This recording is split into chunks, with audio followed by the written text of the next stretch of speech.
नमस्कार दोस्तों, कैसे हैं आप लोग। मेरा नाम सौरभ कुमार है और मैं आप लोग को यहाँ पर एनसीईआरटी साठ संग्रह क्लास 6 to 12 पढ़ा रहा हूँ, जो कि आपका महेश बनवाल का है किताब है।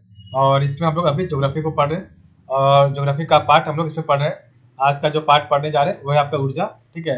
एनर्जी के बारे में पढ़ेंगे, तो चलिए स्टार्ट करते हैं। एनर्जी, तो ऊर्जा संसाधन। तो ऊर्जा संसाधन में क्या है, नवीकरणीय ऊर्जा संसाधन और अनवीकरणीय ऊर्जा संसाधन, ठीक है। एक आपका है रिन्यूएबल, एक आपका नॉन रिन्यूएबल है, ठीक है। तो आपका इसे ही पढ़ना है। तो एक आपका ऊर्जा संसाधन है नवीकरणीय ऊर्जा संसाधन, एक आपका अनवीकरणीय ऊर्जा संसाधन।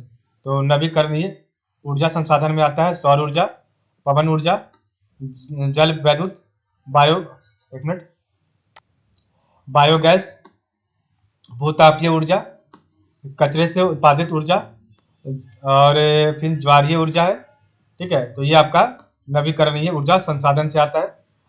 अनवीकरणीय ऊर्जा संसाधन से कोयला, पेट्रोलियम, प्राकृतिक गैस है और परमाणु ऊर्जा से, ठीक है। तो अनवीकरणीय ऊर्जा संसाधन में परमाणु ऊर्जा है और शैल गैस भी है, ठीक है। तो आपका है अनवीकरणीय ऊर्जा संसाधन में कोयला, पेट्रोलियम, प्राकृतिक गैस, परमाणु ऊर्जा और शैल गैस है। नवीकरणीय ऊर्जा संसाधन में सौर ऊर्जा, पवन ऊर्जा, जल विद्युत, बायोगैस, भूतापीय ऊर्जा, कचरे से उत्पादित ऊर्जा और ज्वारीय ऊर्जा।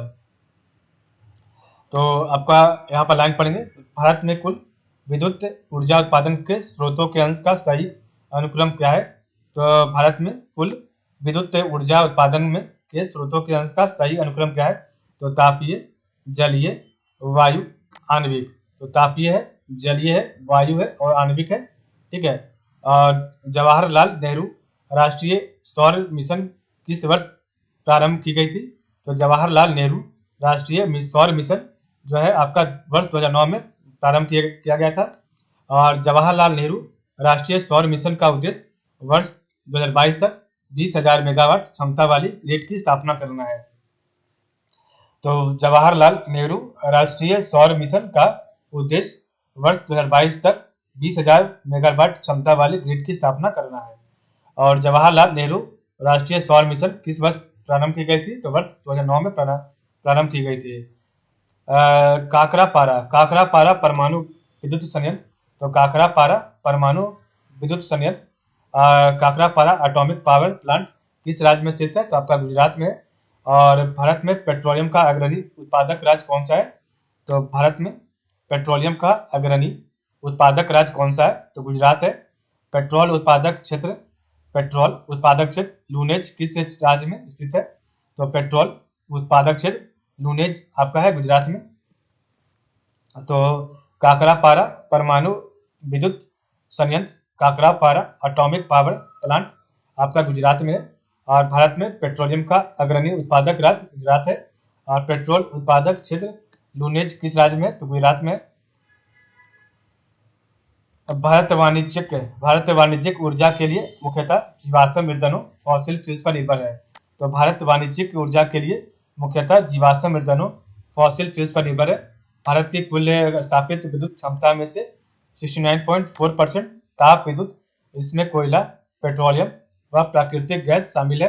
और इससे 14.8% अक्षय ऊर्जा स्रोतों से और 13.9% पन बिजली से एवं 1.9% परमाणु ऊर्जा से विद्युत ऊर्जा प्राप्त होती है। इसी प्रकार गैर वाणिज्यिक ऊर्जा का लाभ लगभग जो है 60% जलाऊ लकड़ी से प्राप्त होता है। और इसके साथ गोबर 30% एवं अपशिष्ट पदार्थ 10% का भी पर्याप्त महत्व है, ठीक है। तो भारत वाणिज्यिक ऊर्जा के लिए मुख्यतः जीवाश्म ईंधनों फॉसिल फ्यूल्स पर निर्भर है। और भारत की कुल स्थापित विद्युत क्षमता में से 69.4% ताप विद्युत, जिसमें कोयला, पेट्रोलियम व प्राकृतिक गैस शामिल है। और इससे 14.8% अक्षय ऊर्जा स्रोतों से, 13.19% पन बिजली से, 1.9% परमाणु ऊर्जा से विद्युत ऊर्जा प्राप्त होती है। इसी प्रकार गैर वाणिज्यिक ऊर्जा का लगभग 60% जलाऊ लकड़ी से प्राप्त होता है। और इसके साथ गोबर 30% एवं अपशिष्ट पदार्थों 10% का भी पर्याप्त महत्व है। तो राणा प्रताप सागर बांध पर विद्युत ग्रिड पावर हाउस कहाँ स्थापित किया गया है? तो राणा प्रताप सागर बांध पर विद्युत ग्रिड पावर हाउस कहाँ स्थापित किया गया है? तो कोटा राजस्थान में। और पवन ऊर्जा विंड एनर्जी के उत्पादन में किस राज्य का प्रथम स्थान है? तो तमिलनाडु का है। ठीक है, तमिलनाडु का है। तो आपका जो है राणा प्रताप सागर बांध पर विद्युत ग्रिड पावर हाउस कहाँ स्थापित किया गया है? तो कोटा राजस्थान में। पवन ऊर्जा विंड एनर्जी के उत्पादन में किस राज्य का प्रथम स्थान है? तो तमिलनाडु का है। भारत में प्रचुर मात्रा में उपलब्ध नाभिकीय ईंधन न्यूक्लियर फ्यूल क्या है? तो आपका थोरियम है। तो भारत में प्रचुर मात्रा में उपलब्ध आपका नाभिकीय ईंधन न्यूक्लियर फ्यूल क्या है? तो आपका थोरियम है। भारत का कौन सा सेल तंत्र कोयला भंडारों का प्रमुख क्षेत्र है? तो गोंडवाना सिस्टम है। और भारत का कोयला उत्पादक अग्रणी 3 राज्य क्रमशः कौन से हैं? तो उड़ीसा है और छत्तीसगढ़ है एवं झारखंड है। भारत के सर्वाधिक कोयला भंडार किस राज्य में पाए जाते हैं? तो आपका झारखंड में। भारत में स्थित ताप विद्युत केंद्र, तो भारत में स्थित ताप विद्युत केंद्र स्टेशन आपका राज्य जो आपका ताप विद्युत केंद्र स्टेशन, तो इसको हम लोग कल पढ़ेंगे। ठीक है, तो अभी हम इसको रिवाइज करते हैं। तो आपका जो इधर था आपका ऊर्जा संसाधन, तो ऊर्जा संसाधन में एक आपका है नवीकरणीय ऊर्जा संसाधन, एक आपका अनवीकरणीय ऊर्जा संसाधन। तो नवीकरणीय ऊर्जा संसाधन आपका सौर ऊर्जा, पवन ऊर्जा, जल विद्युत, बायोगैस, भूत तापीय ऊर्जा, कचरे से उत्पादित ऊर्जा और ज्वारीय ऊर्जा है। अनवीकरणीय ऊर्जा संसाधन जो है आपका कोयला है, पेट्रोलियम है, प्राकृतिक गैस है, परमाणु ऊर्जा है और शैल गैस है। भारत में कुल विद्युत ऊर्जा उत्पादन के स्रोतों के अंश का सही अनुक्रम क्या है? तो भारत में कुल विद्युत ऊर्जा उत्पादन के स्रोतों के अंश का सही अनुक्रम क्या है? तो तापीय है, जलीय है, वायु है और आणविक है। ठीक है, और जवाहरलाल नेहरू राष्ट्रीय शहर मिशन का किस वर्ष प्रारंभ की गई थी? तो वर्ष 2009 में किया गया था। जवाहरलाल नेहरू सौर मिशन का उद्देश्य वर्ष 2022 तक 20,000 मेगावाट क्षमता वाली ग्रिड की स्थापना करना था। काकरापारा परमाणु विद्युत संयंत्र, काकरापारा एटॉमिक पावर प्लांट आपका गुजरात में है। और भारत में पेट्रोलियम का अग्रणी उत्पादक गुजरात है।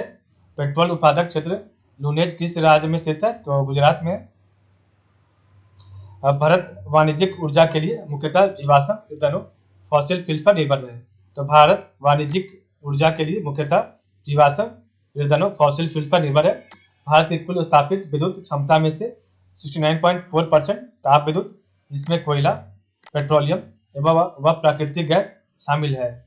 और 14.8% अक्षय ऊर्जा स्रोतों से, 13.9% पंच बिजली एवं 1.9% पवन ऊर्जा से विद्युत ऊर्जा प्राप्त होती है। इसी प्रकार गैर वाणिज्यिक ऊर्जा का लगभग 60% जलाऊ लकड़ी से प्राप्त होता है। इसके साथ गोबर 30% एवं अपशिष्ट पदार्थों 10% का भी पर्याप्त महत्व है। राणा प्रताप सागर बांध पर विद्युत ग्रिड पावर हाउस कहाँ स्थापित किया गया है? तो कोटा राजस्थान में। पवन ऊर्जा विंड एनर्जी के उत्पादन में किस राज्य का प्रथम स्थान है? तो तमिलनाडु का है। और इधर आपका था भारत में प्रचुर मात्रा में उपलब्ध नाभिकीय ईंधन न्यूक्लियर फ्यूल क्या है? तो थोरियम है। और भारत का कौन सा सेल तंत्र कोयला भंडारों का प्रमुख क्षेत्र है? तो गोंडवाना तंत्र है, गोंडवाना सिस्टम है। भारत के कोयला उत्पादक अग्रणी 3 राज्य क्रमशः कौन से? तो उड़ीसा, छत्तीसगढ़ एवं झारखंड है। भारत के सर्वाधिक कोयला भंडार किस राज्य में पाए जाते हैं? झारखंड में। तो इस प्रकार हमने देखा आज का टॉपिक ऊर्जा एनर्जी। ठीक है, तो आज के लिए बस इतना ही। आप लोग का बहुत बहुत धन्यवाद।